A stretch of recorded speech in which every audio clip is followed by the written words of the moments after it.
When we die, our soul departs from our body.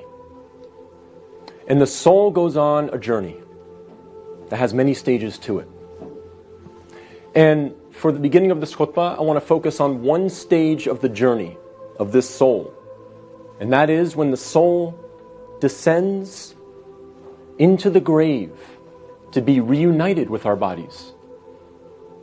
And when the soul is coming down, it witnesses the janazah, the funeral. And your body is laying there on the ground, wrapped up, getting ready to be buried. And you're descending and you're seeing this, and you're hearing it, you're experiencing it.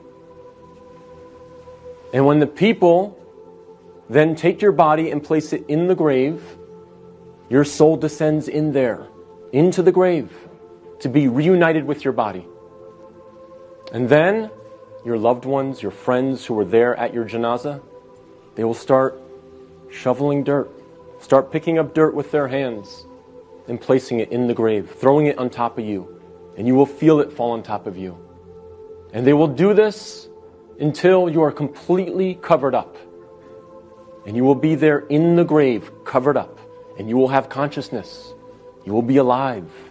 Not physically, obviously, but your soul will experience this.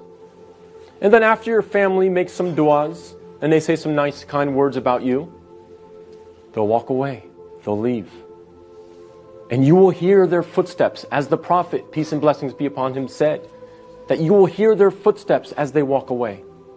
And you will be there alone, in the grave, by yourself.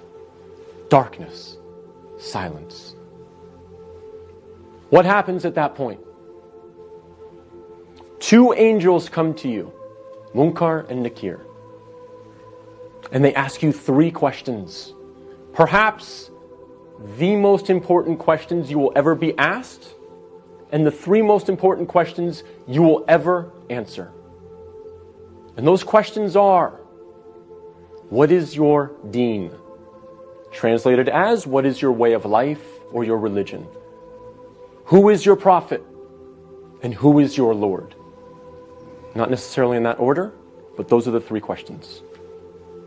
And if you answer these questions correctly, all three of them, your stay in the grave will be one of peace. You'll have peace. You'll have pleasure. Until the day of judgment, when the horn is sounded, and you are raised up out of your grave. So during that time, if you answer these questions correctly, you will have peace. But if you don't answer these questions correctly, all three of them, your stay in the grave will be full of pain. So we must answer these questions correctly. But here's the problem. A lot of us say to ourselves at this point, I'm good, because I'm a Muslim. And I know the answers to these questions, and I'll answer them correctly. This is a problem. This is called being overconfident. Because, as many of the scholars say, the answer is not given with your tongue. The answer is not given with your brain. The answer is given with your heart. What is in your heart will come out at that moment. And so if you lived your life not praying, not striving to implement Islam, not striving to understand the Quran to the best of your ability, if you spent your life not really striving to be a Muslim, a true Muslim, trying to practice, then Islam really was not in your heart.